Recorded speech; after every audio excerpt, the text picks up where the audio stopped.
Rebirth of God episode 1 की starting में हम देखते हैं वूहू माउंटेन में काफ़ी ज़्यादा लाइटनिंग हो रहा होता है। वहीं पे हम देखते हैं हमारा मेन कैरेक्टर जो एक कफन में से उठता है और कहता है, मुझे यकीन नहीं कि मैं अभी भी जिंदा हूँ।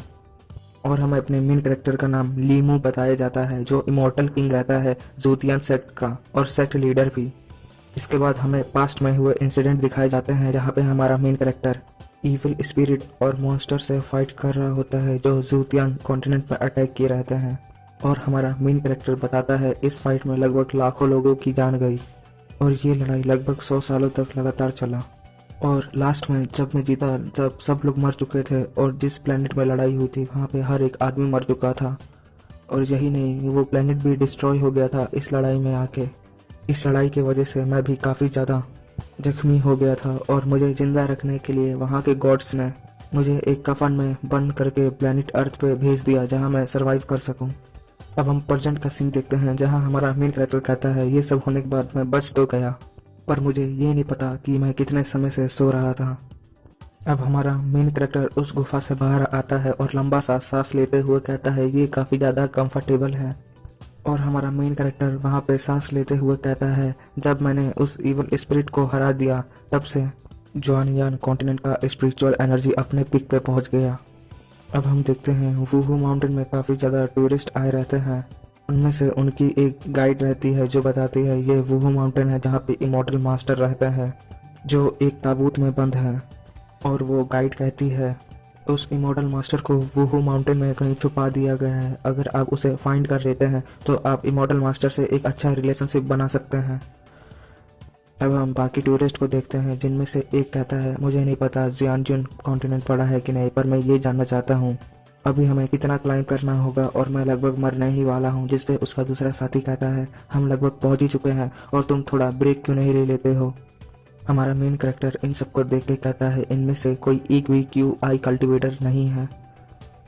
और हमारा मेन कैरेक्टर कहता है, इन लोग का फिजिकल कंडीशन में काफ़ी ज़्यादा ख़राब है, ये सब अपने यंग एज में भी काफ़ी ज़्यादा वेस्ट है। अब हम उनमें से किसी एक टूरिस्ट को देखते हैं जो काफ़ी ज़्यादा घबराते हुए कहता है, सब लोग उधर देखो, वहाँ पे कोई आदमी पहाड़ की चोटी से कूदने जा रहा है। अब हम उस पहाड़ की चोटी पे एक आदमी को देखते हैं जिसका नाम लिंगफैंग रहता है और वो फ्रेशमैन रहता है लूजिंग यूनिवर्सिटी का, जिसका एज 19 रहता है। उसको सुसाइड करता देख बाकी सब कहने लगते हैं, तुम्हें ऐसा नहीं करना चाहिए, तुम्हें अपने परिवार के बारे में सोचना चाहिए। उनमें से एक लड़का कहता है, मैंने अपने बुजुर्गों से सुना है अगर कोई अपने को मार देता है तो वो एक ऐसी जगह फाइंड करता है जहाँ पे वो अकेला हो और कोई ना हो। अब हम देखते हैं वो आदमी उसी पहाड़ से कूद जाता है। उसको कूदता देख बाकी सब उसी बच्चे को देखने लगते हैं जो ये सब कह रहा होता है और बाकी सब उसको इतना ज़्यादा गुस्से से देखते हैं, वो काफ़ी ज़्यादा डर जाता है और कहता है, मेरे कहने का ये मतलब नहीं था और मेरे साथ कुछ मत करो। अब हमारा मेन कैरेक्टर उसी आदमी को सुसाइड करता देख कहने लगता है, मैं तुम्हें बताना चाहता हूँ कि तुम्हारा रिइंकार्नेशन नहीं होगा और मरने के बाद रिइंकार्नेशन उन्हीं का होता है जिनको भगवान से ब्लेसिंग मिली रहती है। और हम देखते हैं हमारा मेन कैरेक्टर उस आदमी को बचाने के लिए वो भी पहाड़ से कूद जाता है। और हम देखते हैं वो कूद तो जाता है पर उड़ने का जब वो ट्राई करता है तो वो उड़ नहीं पाता। अब हम बाकी टूरिस्ट को देखते हैं, जब हमारा मेन कैरेक्टर कूद जाता है तो बाकी सब सोचने लगते हैं ये कोई ट्रेंड चल रहा है कि एक के बाद एक कूदेगा। और उसी का दूसरा साथी कहता है, हमें यहाँ से जल्द ही निकलना चाहिए, मुझे लगता है कि ये कोई ईवल प्लेस है जो लोगों का माइंड कंट्रोल कर रहा है। अब हम अपने मेन कैरेक्टर और उसी आदमी को देखे रहते हैं। आदमी तो मर जाता है पर हमारे मेन कैरेक्टर को कुछ नहीं हुआ रहता। अब हमारा मेन कैरेक्टर कहता है, ये मेरे साथ क्या हो रहा है, मैं हवा में उड़ क्यों नहीं पा रहा। और हमारा मेन कैरेक्टर इन सब का रीज़न जानने के लिए अपने माइंड के स्मॉल वर्ल्ड में चले जाता है और देखता है कि मेरा ये कॉन्टिनेंट कोर इतना ज़्यादा वायलेंट क्यों हो गया। ये सब देखने के बाद हमारा मेन कैरेक्टर कहता है, मेरे 3000 स्मॉल वर्ल्ड डिस्ट्रॉय हो गए क्योंकि मेरा बॉडी भी डैमेज्ड है और मेरा कल्टिवेशन लेवल एक मॉडल QI के जितना हो गया है। इसमें कोई आश्चर्य की बात नहीं है कि मैं क्यों नहीं उड़ पाया। और हम देखते हैं हमारे मेन कैरेक्टर का स्पिरिचुअल एनर्जी सब सी में जाने लगता है।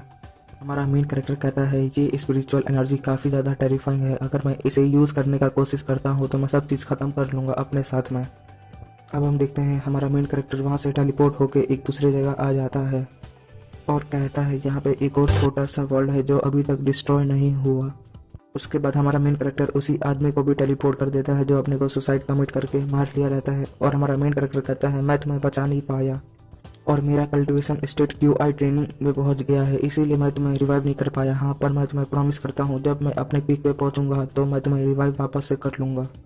उसके बाद हमारा मेन कैरेक्टर उसका माइंड में मेमोरी देखने लगता है और उस टेक्निक का नाम रहता है सोल सर्चिंग टेक्निक। और हमारा मेन कैरेक्टर उसके सारी मेमोरी देखने लगता है, जहाँ पे हिस्ट्री देखते हुए कहता है यहाँ पे ग्रेट यू था जिसने वाटर पे रूल किया, और एक पारोच था जिसने मकबरे पे रूल किया, और गॉड्स थे जिन्होंने काफ़ी ज़्यादा सफ़र किया। और देखता है जहाँ पे काफ़ी ज़्यादा वॉर हुई रहती है, और देखता है मॉडर्न डे को। उसके बाद वो अर्थ प्लैनेट को देखता है। अब ये सब देख लेने के बाद में हमारा मेन कैरेक्टर उसी आदमी को देखता है कि इसे क्या हुआ रहता है जो वो सुसाइड कमिट करता है, और देखता है कि ये एक खराब डिजीज से सफ़र कर रहा था और ये अपने फैमिली को हर्ट नहीं करना चाहता था, ये सब बता के, इसलिए इसने सुसाइड कमिट किया। ये सब देख लेने के बाद हमारा मेन कैरेक्टर कहता है इस वर्ल्ड को फॉर्मेशन होने के लिए लगभग लाखों सालों का सपना लग जाता है, उसके बाद भी ऐसा वर्ल्ड बनाना काफ़ी ज़्यादा मुश्किल है। इसके बाद हमारा मेन कैरेक्टर बताता है मेरे साथ काफ़ी बुरा हुआ जब मैंने अपने आंखें खोला तो मैंने देखा ज्वान कॉन्टिनेंट अब यहाँ पे एग्जिस्ट ही नहीं करता, और अब ये प्लैनेट ब्लू प्लैनेट नाम से जाना जाता है, जहाँ पे मेरे सारे पुराने दोस्त जा चुके हैं। और हमारा मेन कैरेक्टर बताता है अब के समय के जितने भी इंसान हैं वो लोग भूल चुके हैं कि कैसे कल्टीवेट करना चाहिए, और इस वर्ल्ड में काफ़ी ज़्यादा स्पिरिचुअल एनर्जी है, और यहाँ पे माउंटेन्स में, ओशन में और हर जगह पे स्पिरिचुअल एनर्जी रहता है, और इस प्लैनेट का कोर ही इसके स्पिरिचुअल एनर्जी का इकलौता सोर्स है। और अगर मैं इस प्लैनेट का स्पिरिचुअल एनर्जी स्पीड से अपने अंदर लेने लगता हूँ तो मेरे शरीर में काफ़ी ज़्यादा एक्सप्लोजन होने लगेगा, क्योंकि इस वर्ल्ड में काफ़ी ज़्यादा स्पिरिचुअल एनर्जी है और मुझे एकदम लो क्वांटिटी पे ऑब्टेन करना होगा। और इसी प्लैनेट के स्पिरिचुअल एनर्जी की वजह से मैं मरने से बच गया और मैं सर्वाइव ईजिली कर पाया। पर सर्वाइव करने के बाद मैं अपना सारा कल्टीवेशन खो चुका हूँ। मैं जो मैजेस्टिक इमॉर्टल किंग था अब एक मॉडल रिलम में आके फंस गया, और इसीलिए मैं एक सबसे आसान ट्रिक जो फ्लाई है वो भी नहीं कर सकता स्काई में। और सबसे बड़ा मिसफॉर्चून का बात तो ये है, मिसफॉर्चून भी ब्लेसिंग पे डिपेंड करता है और ब्लेसिंग भी मिसफॉर्चून पे डिपेंड करता है। और इसी के साथ में हम देखते हैं काफ़ी ज़्यादा सोल्जर हमारे मेन कैरेक्टर की तरफ आने लगते हैं, और वो सब सोल्जर अपने बातों कर रहे रहते हैं कि मैंने सुना कि यहाँ पे 2 लोग कूद गए और हमें देखना चाहिए कि कोई इनमें से सर्वाइव कर पाया कि नहीं। अब हमारे मेन कैरेक्टर के बगल से गुजरने लगते हैं। अब उनमें से एक सिक्योरिटी गार्ड हमारे मेन कैरेक्टर से कहता है मैंने वीडियो देखा था कि तुम भी उसी माउंटेन से जंप किए हो और तुम अभी भी तुम्हें कुछ भी नहीं हुआ। इतना ज़्यादा हाइट से कूदने के बाद उसमें से उनका दूसरा साथी कहता है इसमें कोई भी सरप्राइज होने की बात नहीं है, क्योंकि ये इसने ट्रेडिशनल चाइनीज क्लॉथ पहना है जो काफ़ी ज़्यादा मोटा रहता है, जिसको काफ़ी ज़्यादा हाइट से कूदने के बाद भी चोट नहीं लगता। और इसी के साथ एपिसोड 1 ख़त्म होता है।